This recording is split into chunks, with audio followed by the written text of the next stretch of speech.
अगला टॉपिक देखें। अगला टॉपिक है आपका रासायनिक समीकरण। सभी हेडिंग डाल दें। हेडिंग डालें सभी रासायनिक समीकरण।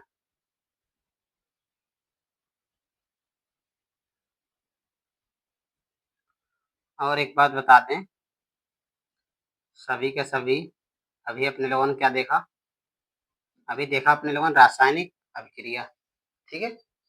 और अभिक्रिया के साथ साथ अब देख रहे हैं रासायनिक समीकरण, ठीक है। तो परिभाषा कुछ इस टाइप से लिखेंगे सभी। रासायनिक अभिक्रिया, रासायनिक अभिक्रिया, ठीक है। रासायनिक अभिक्रिया रासायनिक समीकरण द्वारा निरूपित की जाती है। रासायनिक अभिक्रिया रासायनिक समीकरण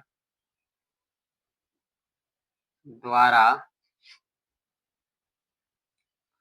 थोड़ा इधर लिख लेते हैं, द्वारा निरूपित की जाती है।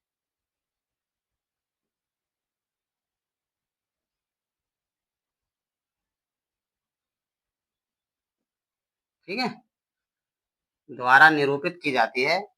ठीक। अगला है, इसके आगे लिखेंगे रासायनिक समीकरण में तत्वों के प्रतीक। रासायनिक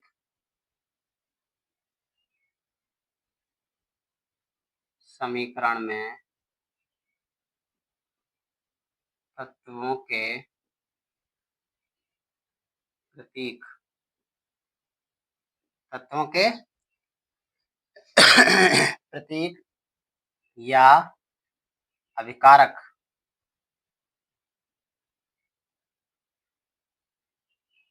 अभिकारक और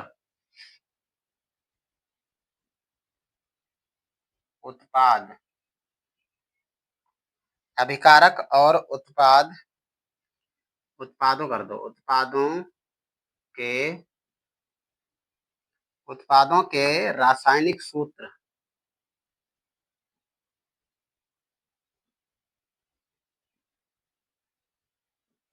ठीक है। रासायनिक सूत्र उनकी भौतिक अवस्था के साथ लिखे जाते हैं। क्या क्या जाते हैं? रासायनिक सूत्र उनकी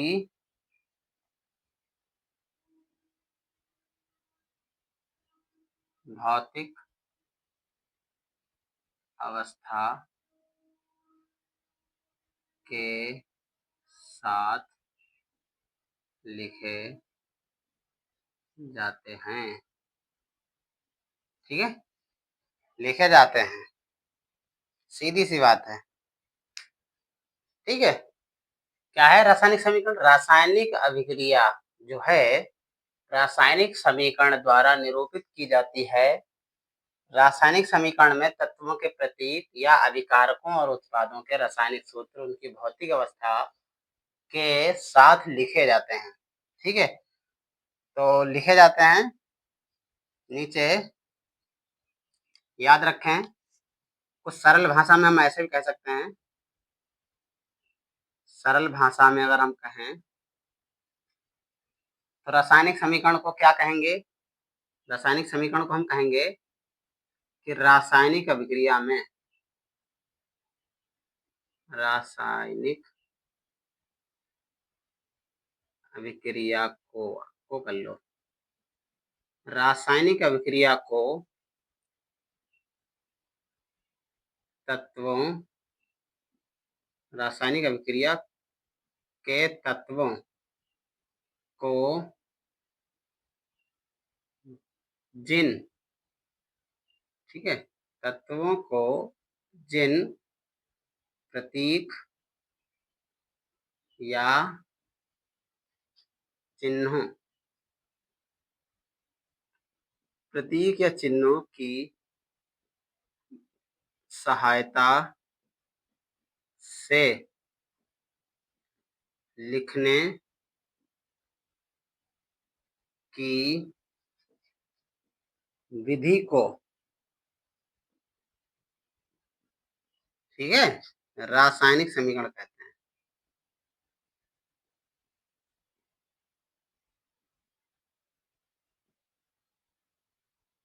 कहते हैं, यानी कहा जाए तो रासायनिक अभिक्रिया जो होती है उसमें जो तत्व होते हैं उन तत्वों को जिन प्रतीकों और चिन्हों की सहायता से जो लिखने की प्रोसेस होती है, विधि होती है, ठीक है, उसी को क्या कहते हैं, रासायनिक समीकरण कहते हैं। क्लियर है? आगे बढ़े। ठीक, जैसे आप जानते हो अभी अभी एक रिएक्शन लिखी थी, S H plus O two, है ना, क्या हो जाता है आपका H2O। इधर आपके 2 लग गए, इधर आपके 4 हो गए। तो ये जो लिखने का जो प्रोसेस है, ये ऐसा सीक्वेंस, इसी को कहा जाता है केमिकल रिएक्शन, और हिंदी में रासायनिक अभिक्रिया, सॉरी रासायनिक समीकरण। ठीक है, तो सिंपल है, क्या कहेंगे, आप ऐसे भी परिभाषा बना सकते हो, कोई दिक्कत नहीं है। क्या कि अभिकारकों को तथा उत्पादों को जिन चिन्हों व जिन चिन्हों व प्रतीकों के द्वारा दर्शाया जाता है, ठीक है, ऐसी विधि को हम रासायनिक समीकरण कहते हैं। याद रहेगा? ठीक, अगले टॉपिक की ओर बढ़े। हेडिंग डालें सभी, रासायनिक अभिक्रिया को संतुलित करना। अभी आपने देखा कि हमने इधर 4 ऐड किए, इधर 2 ऐड किए, तो वो ऐसा क्या प्रोसेस है, किसके माध्यम से, कौन सा मतलब क्या होता है जो हम 4 और 2 हमें बढ़ाने पड़ते हैं, इसी को कहा जाता है बैलेंसिंग करना, यानी कि संतुलित करना। तो एक एक करके बहुत बेस्ट तरीके से समझेंगे, सभी के सभी। हेडिंग डाल दो, संतुलित करना, रासायनिक अभिक्रिया को संतुलित करना। ठीक, डालें सभी। और ये बेटा कई बार मतलब पूछा भी जाता है, आपको कोई रिएक्शन दे दी जाएगी और उन रिएक्शंस को कहा जाएगा, रिएक्शन यानी समीकरण, कोई समीकरण दी होगी और उसमें कहा गया होगा आपसे कि इनको संतुलित करो, दोनों के मानों को, यानी अभिकारकों के मान को और सिंपल है उत्पादों के जो मान हैं। ठीक है, तो लिख लेते हैं, रासायनिक अभिक्रिया को संतुलित करना, संतुलित करना। ठीक है, तो याद रखें, सीधा सा सिंपल है,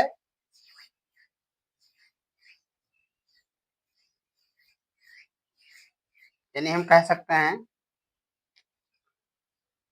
रासायनिक अभिक्रिया को संतुलित करना। तो यहाँ पर हम थोड़ी सी एक लाइन लिखे ले रहे हैं, ठीक है, कंफ्यूजिंग ना हो, तो हम लिखेंगे जब, ठीक, अभिकारकों जब अभिकारकों एवं उत्पादों के तत्वों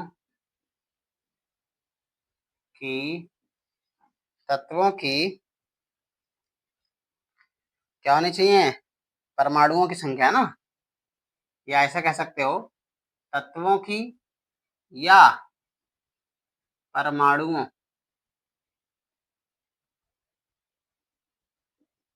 की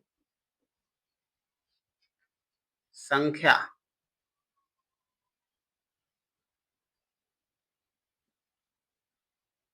बराबर हो तो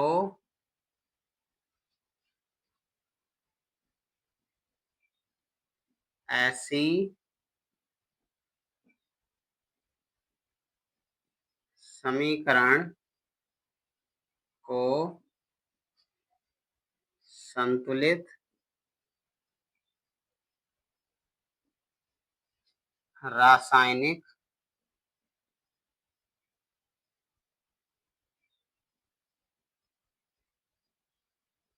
समीकरण कहते हैं।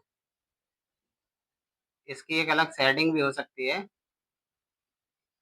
रासायनिक समीकरण, या इसका एक और नाम है बेटा, या कंकाली समीकरण कहते हैं।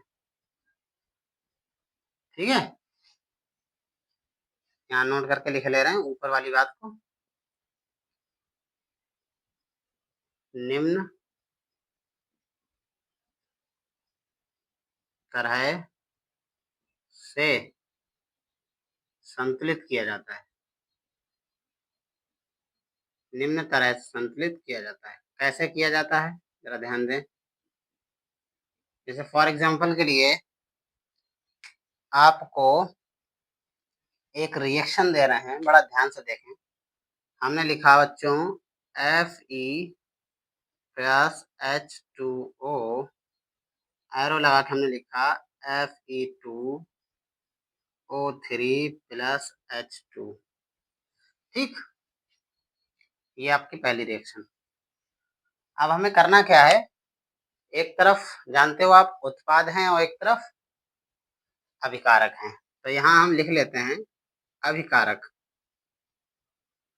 ठीक, इधर लिख लेते हैं उत्पाद।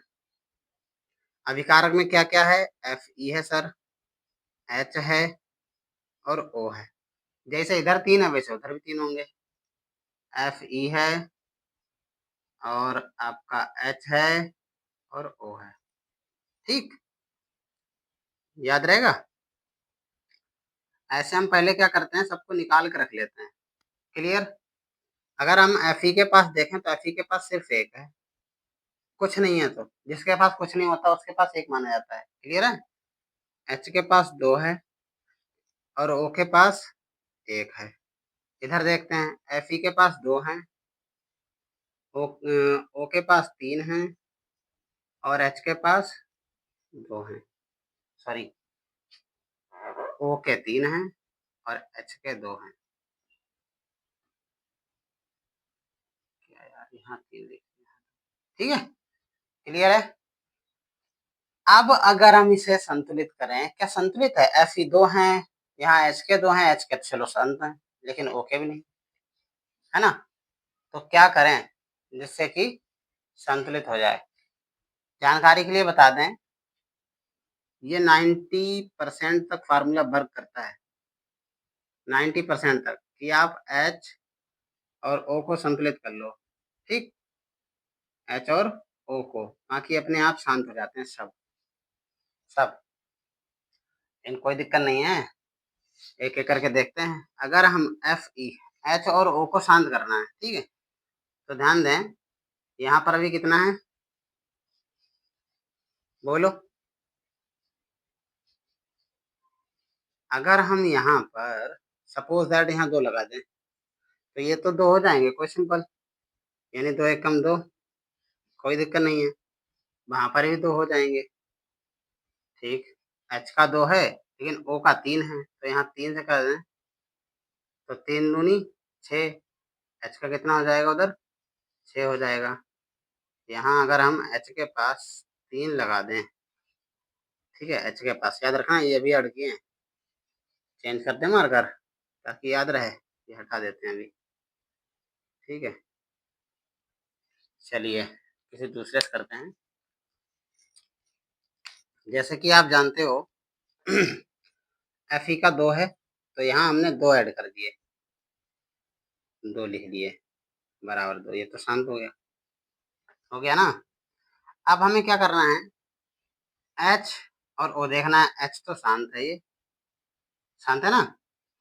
O 3 है और 3 यहाँ है लेकिन यहाँ नहीं है, तो अगर हम O में 3 से गुणा कर दें, समझना बात को, किसमें, 3 से, तो 3 एकम 3।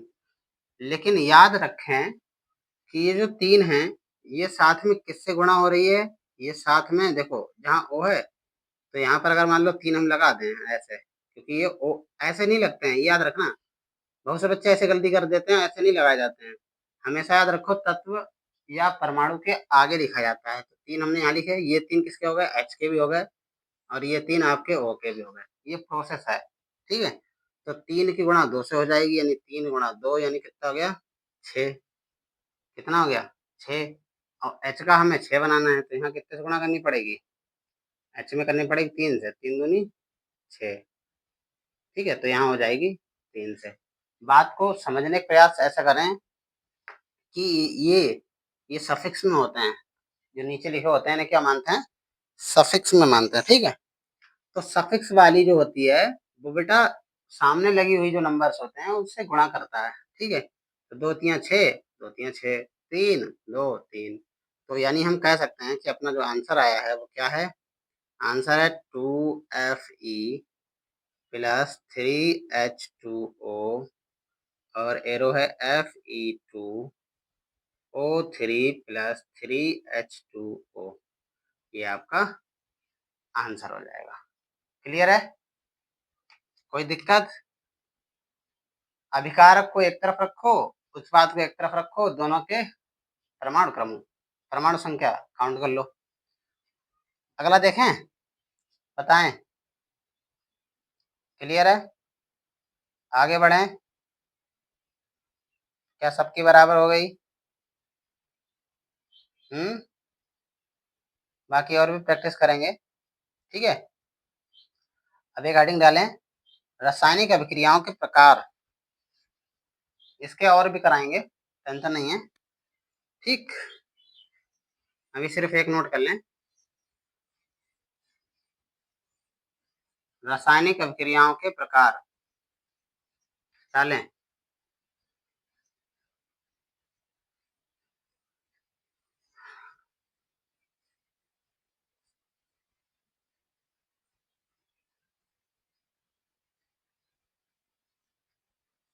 हेडिंग डालें सभी, रासायनिक अभिक्रियाओं के प्रकार। हेडिंग है आपकी रासायनिक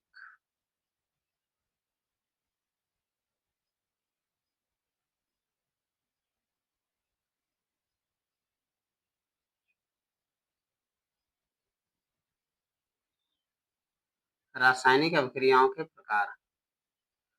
रासायनिक अभिक्रियाएं कई प्रकार की होती हैं, ठीक है? तो सबसे पहले आप देखें तो सबसे पहले होती है आपकी एक, नंबर 1 लिख लें सभी, संयोजन अभिक्रिया। हेडिंग डालें सभी, संयोजन अभिक्रिया। संयोजन अभिक्रिया में क्या देखेंगे? नोट करते रहें, याद रखें, लिखेंगे सभी, ऐसी अभिक्रिया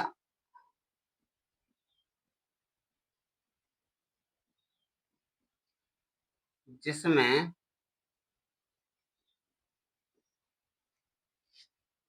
क्या कहेंगे? जिसमें दो या दो से अधिक, दो या दो से अधिक अभिकारक, जिन्हें बेटा तत्व भी कहा जाता है, ठीक है, आपस में मिलकर केवल एक नए उत्पाद का निर्माण करते हैं।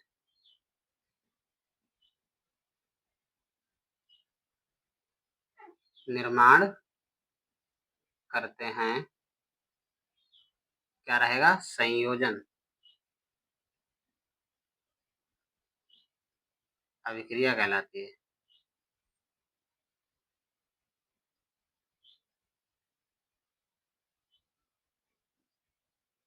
ठीक है, संयोजन अभिक्रिया कहलाती है। जैसे फॉर एग्जांपल के लिए आपको बता दें कि A प्लस B मिलकर बनता है C।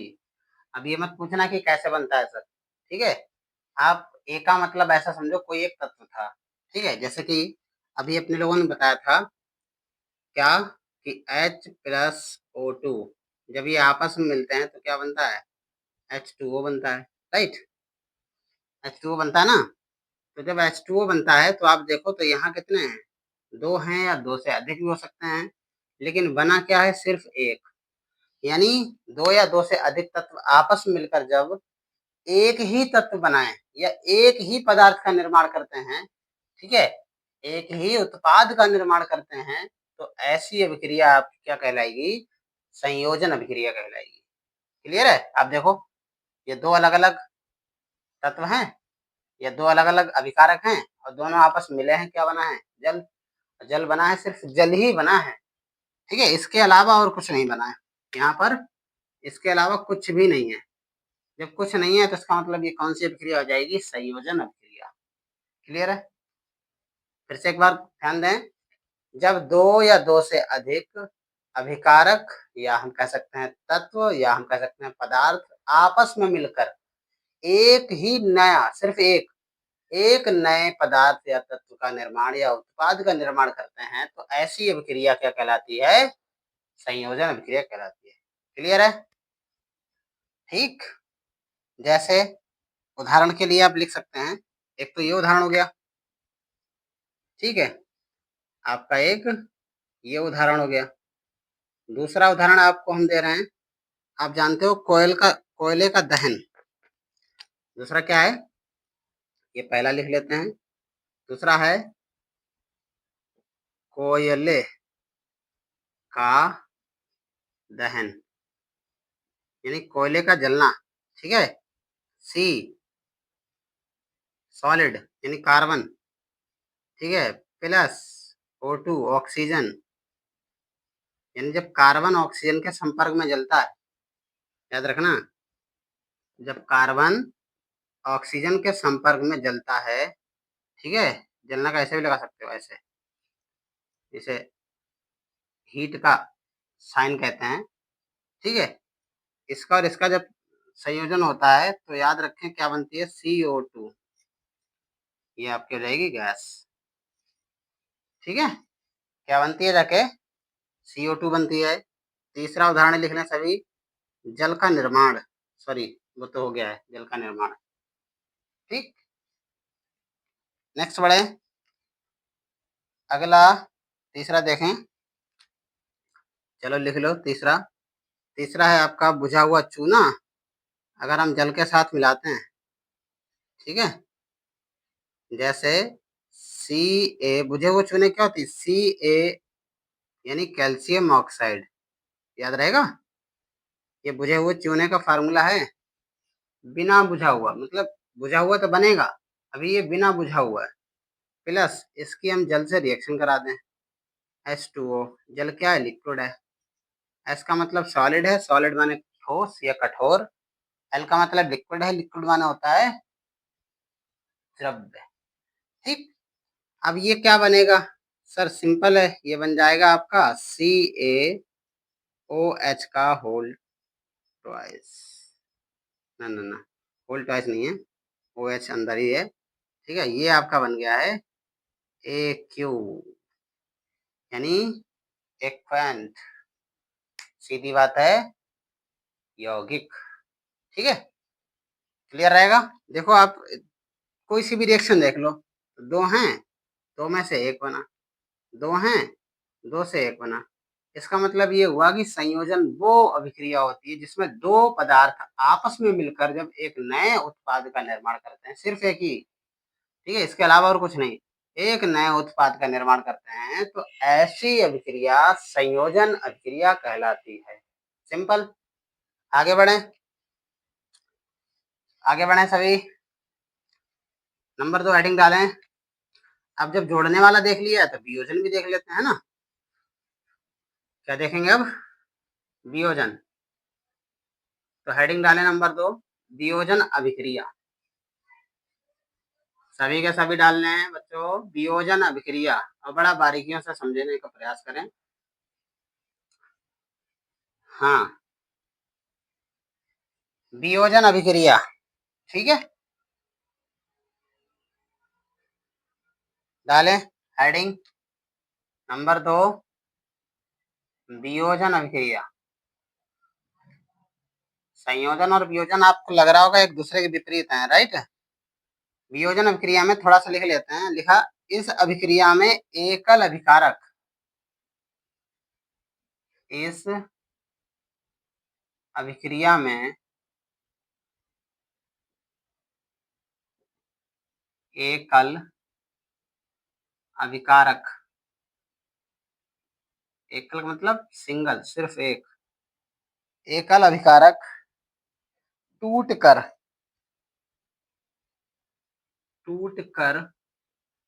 ठीक है, टूटकर दो या उससे अधिक, दो या उससे अधिक,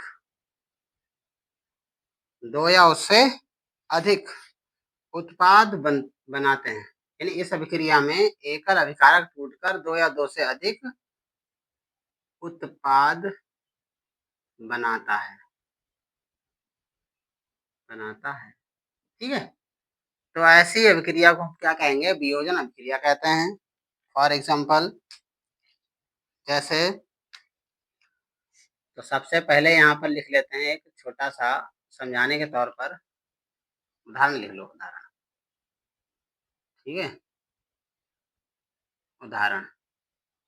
उदाहरण में आप देख रहे होगे ferrous sulphate, FeSO4। Ferrous sulphate को जब आप क्या करोगे? हीट करोगे, गर्म करोगे, ऊष्मा दोगे, ये हीट का साइन है, ठीक है। जिसे डेल्टा भी कह सकते हैं, लेकिन हीट का साइन होता है। जब आप इसे हीट करोगे, गर्म करोगे, तो याद रखें ये जो है ना बच्चों, ये टूट जाता है Fe2O3। अभी बताओ मुझे ये क्या आ गया? प्लस SO2 प्लस SO3, ठीक। इतनी सारी चीजों में ये निकला है। क्लियर है? इतनी सारी चीजों में टूट जाता है। आपको कुछ बातें याद भी रखनी पड़ेंगी। तो अभी अगर हम इसकी बात करें, क्या ये संतुलित है? संतुलित दिख रहा है? एस और एस आपके दो हो गए, बट यहाँ पर तो एस एक ही है। एफ ई के दो हो गए, लेकिन उधर इधर एक ही है। तो आप क्या करेंगे? यहाँ पर दो से ऐसे ऐड कर देंगे, यही संतुलित करना है, ठीक है। क्लियर है? देखो, 4 दूनी 8 और 2, देखो 3 2 5 3 8, है ना? सब संतुलित है। क्लियर है? कोई एक चीज टूट कर। तो ये तो आपका था पहला उदाहरण। दूसरा देख लेते हैं। दूसरा आपका है बच्चों, चूने का पत्थर ले लें, है ना। अभी अभी जस्ट बनाया था, यानी CaO3 एरो लगा के, ठीक, CaO प्लस CO2।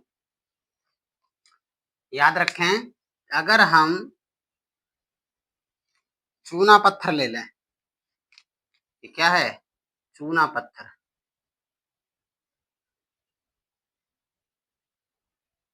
चूना पत्थर ले लें तो हमें मिलता क्या है? सर सिंपल है, हमें मिलता है बिना बुझा हुआ चूना ही, बिना बुझा हुआ चूना और कार्बन डाइऑक्साइड गैस। क्या यह संतुलित है? दो, दो और एक, तीन, इधर भी तीन है। Ca एक है, लेकिन यहाँ पर सॉरी, एक शब्द तो लिखने यहाँ भूल गए। यहाँ पर ऐसा होना चाहिए CaCO3, साफ संतुलित है, ठीक है। लेकिन हमें समझना क्या है कि वियोजन अभिक्रिया वह अभिक्रिया होती है कि कोई एकल, कोई एक चीज, ठीक है, ऊष्मा या नमी के प्रभाव में आकर, ठीक है, नमी के प्रभाव में आकर, या ऐसा कह सकते हो ज्यादातर ऊष्मा की सहायता से होते हैं, ठीक है। इस अभिक्रिया में एकल अभिकारक टूटकर दो या दो से अधिक उत्पाद बनाता है, ठीक है। तो वियोजन अभिक्रिया कहलाती है। क्लियर? बढ़े आगे। आई होप ये भी क्लियर होगी। हो गया सबका? है ना। नेक्स्ट, फिर हेडिंग डालें।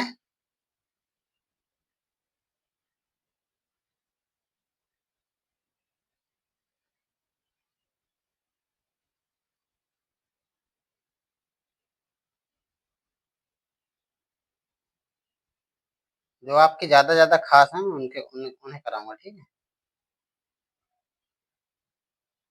तो सबसे पहले अब डालें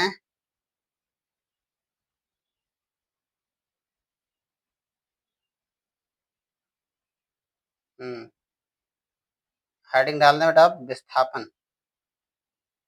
ठीक, क्या डालेंगे?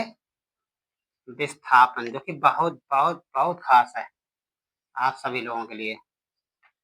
विस्थापन अभिक्रिया।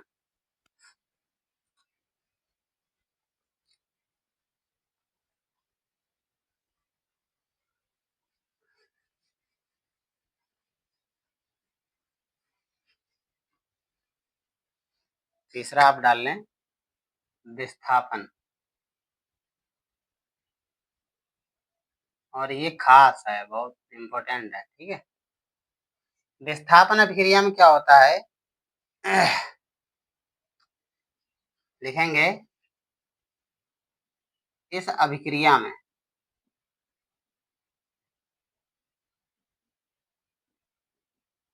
अधिक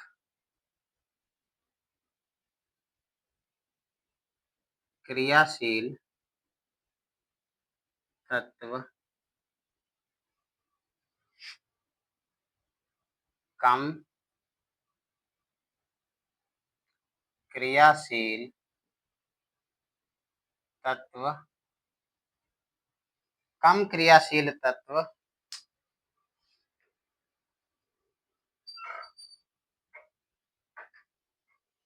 कम क्रियाशील तत्व को कम क्रियाशील तत्व को उसके यौगिक से विस्थापित कर देता है। कम क्रियाशील तत्व को उसके यौगिक से विस्थापित कर देता है,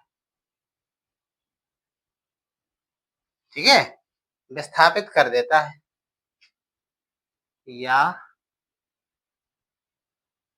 हटाकर स्वयं उसका स्थान ले लेता है। क्या करता है? खुद उसकी जगह बैठ जाता है, स्थान ले लेता है, ठीक है। आपकी विस्थापन अभिक्रिया कहलाएगी। उदाहरण के लिए जैसे हम बात करें तो देखें, सभी के सभी Fe है इधर, और दूसरा CuSO4, CuSO4। और जानकारी के लिए बता दें, जो भी बच्चे नोट कर रहे हैं या जो भी नोट्स बनाते हैं साइंस के, तो हिंदी ब्लू से लिखा करें, रिएक्शन ब्लैक से हाईलाइट करके दिखाया करें, ठीक है। हाँ, तभी बेस्ट रहता है, ठीक। तो याद रखें, अब इसका कुछ ऐसा होगा कि एक तो ये है और एक ये है शुरू में, तो ये अधिक क्रियाशील है, ये कम क्रियाशील है। कम का मतलब कम क्रिया है, दोनों क्रियाशील, दोनों में ज्यादा से ज्यादा ऊर्जा, लेकिन ये अधिक है, ये कम है, तो ये क्या करेगा? ये इसके स्थान में बैठ जाएगा, इसे भगा देगा, ठीक है। जैसे अब अगर इसका बनेगा तो कैसे बनेगा? इसकी जगह पर तो ये आ जाएगा, यानी FeSO4 प्लस Cu, ऐसे। अब आप देख रहे होगे, अभी SO4 के साथ में क्या था? Cu था। अब Cu था कम क्रियाशील पदार्थ, ठीक है, और Fe जो है वो अधिक क्रियाशील पदार्थ माना जाता है, ठीक। आप एक लिस्ट निकाल लेना गूगल से, उसमें साफ साफ दिखा होगा अधिक क्रियाशील क्या है और कम क्रियाशील क्या है, ठीक है। जो क्रियाशील अधिक होते हैं उनका ऐसे एरो होता है, जो कम क्रियाशील होते हैं उनका ऐसे एरो होता है डाउन की ओर, ठीक है। तो ये क्या करता है, ये इसको हटा के अपना स्थान ले लेता है और ये बेचारा बिछड़ जाता है। ठीक है? तो ऐसी अभिक्रिया यानी विस्थापन अभिक्रिया क्या है कि इस अभिक्रिया में अधिक क्रियाशील, ठीक है, तत्व कम क्रियाशील तत्व को उसके यौगिक, और ये यौगिक ही था, ठीक है, यौगिक ही था, यौगिक से विस्थापित कर देता है। विस्थापित मतलब हटा देता है, ठीक है, हटाकर स्वयं उसका स्थान ले ले। देखो हटाया और स्वयं स्थान ले लिया। स्थान ले ले तो ऐसी अभिक्रिया को हम क्या कहते हैं, विस्थापन अभिक्रिया कहते हैं। क्लियर है? आगे बढ़े। ठीक, आगे देखें सभी। अगला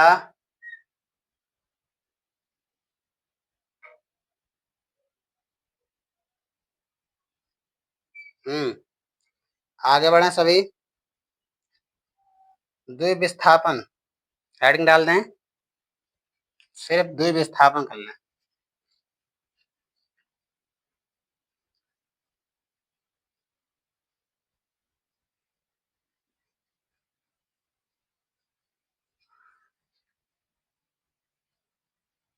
द्विविस्थापन अभिक्रिया सभी ने डाल दी? ठीक है, देखो यहाँ पर लिख लेते हैं द्विविस्थापन, द्वि ऐसे द्विविस्थापन अभिक्रिया। द्विविस्थापन अभिक्रिया की परिभाषा पहले लिख लें। इस अभिक्रिया में उत्पादों का निर्माण, इस अभिक्रिया में उत्पादों का निर्माण, उत्पाद आप समझ रहे होगे रिएक्शंस के बाद, ठीक है, निर्माण दो दो यौगिकों के बीच, दो यौगिकों के बीच, दो यौगिकों के बीच आयनों के आदान प्रदान से होता है। आयनों के, आयन दो टाइप के होते हैं, बना दे रहे हैं। आयनों के आदान आदान प्रदान से, आयनों के आदान प्रदान से होता है, होता है। ठीक, अभी आप लोगों ने देखा, जानकारी के लिए बता दें, थोड़ा सा बेसिक यहाँ पर समझा रहे हैं। आप जानते हो साइंस की भाषा में, ठीक है, साइंस की भाषा में अम्ल, क्षार और लवण कहा गया है ना, अम्ल, क्षार और लवण। ठीक, अम्ल जो होते हैं वो धनायन देते हैं, क्षार जो होते हैं वो ऋणायन देते हैं। क्लियर है? धनायन और ऋणायन, धनायन और ऋणायन की जब टक्कर होती है आपस में तब बनता है न्यूट्रल, यानी कि अम्ल और क्षार जब आपस में मिलते हैं तो हमेशा क्या बनता है, लवण बनता है। क्लियर है? ठीक है, तो याद रखें, अगर हम कोई रिएक्शन, कोई समीकरण लिखते हैं बच्चों, तो उस समीकरण में याद रखें पहला मान हमेशा अम्ल होता है और दूसरा होता है क्षार। ठीक है, पहला अम्ल होता है और दूसरा क्षार होता है। और जब कभी भी ये कंडीशन हो तो जैसे एक रिएक्शन लिख लेते हैं, फिर आपको हम बताते हैं। जैसे मान लेते हैं Na2SO2, Na2SO2 प्लस आपका रहेगा BaCl2, एरो लगा के लिखेंगे, ठीक है, BaSO4 प्लस आपका रहेगा NaCl। ठीक है, अभी मैंने बताया कि अगर इन्हें थोड़ा सा अलग अलग कर लिया जाए, ध्यान देने वाली बात यह है कि Na यहाँ कर दिया जाए, ठीक, और SO थोड़ा इतनी दूरी कर दिया जाए, ठीक, प्लस ऐसे ही सभी ऐसे और Cl2 ऐसे लिख दिया जाए। ठीक, क्लियर है? तो आप याद रखें आयन, ये तो कहा है द्विविस्थापन अभिक्रिया में क्या है कि इस अभिक्रिया में उत्पादों का निर्माण, यानी ये उत्पाद इधर वाले, ठीक है, इनका निर्माण दो यौगिकों के बीच, एक यौगिक ये है, एक यौगिक ये है, दो यौगिकों के बीच आयनों के आदान प्रदान से होता है। आयन तो होते ही नहीं है, हमें दिख रहा है यहाँ, ये प्लस का, ये माइनस का, ये प्लस का और ये माइनस का। ठीक है, दो दो समय है। तो अभी मैंने बताया कि पहला मान प्लस का यानी क्षार का माना जाएगा, दूसरा सॉरी अम्ल का माना जाएगा, दूसरा क्षार का माना जाएगा, और इन दोनों की टक्करों से बनेगा वो है लवण। ये लवण है, आपको याद होगा ये लवण यानी कि सोडियम क्लोराइड है, जो कि नमक होता है खाने वाला। ठीक, अब क्या होगा, प्लस का मान प्लस वाले के साथ नहीं जाएगा, ये बात याद रखें। तो इसका मतलब ये हुआ ये जो मान है ये इसके साथ जाएगा, ठीक, इसके साथ जाएगा। और आप लोगों को इनकी, जैसे मान लेते हैं ये दो है, इसका ये दो है, ठीक उसी तरीके से इसका भी दो होता है, इसीलिए एसओ जो होता है वो दो दो कर लेगा चार।